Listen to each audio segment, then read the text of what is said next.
how healthy is the job market?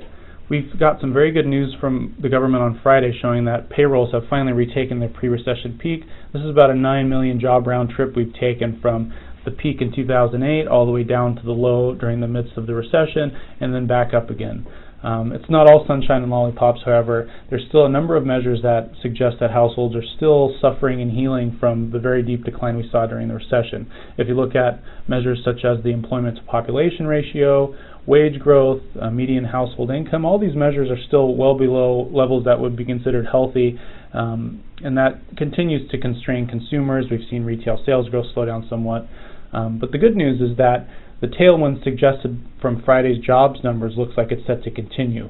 A growing segment of the economy, I'm talking about sectors like software, information technology, construction, totaling about 25% of the workforce.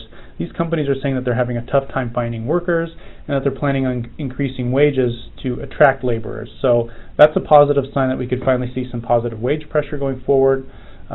We've also seen the number of short-term unemployed. Now this is a measure that economists like to look at as a pool of readily available workers. These are folks that have been unemployed for only about a month or less. They're normally the first ones that companies like to rehire because their skills are fresh. They haven't been sitting around looking for jobs for a while. That number has dropped to levels we haven't seen since the 1970s, which suggests that indeed the labor market is quite tight.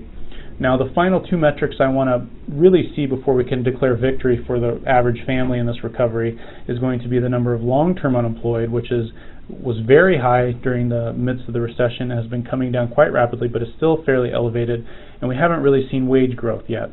So if we can see those two things improve, then we'll finally be able to say that middle-class America has healed like we've seen the stock market and corporate profitability heal.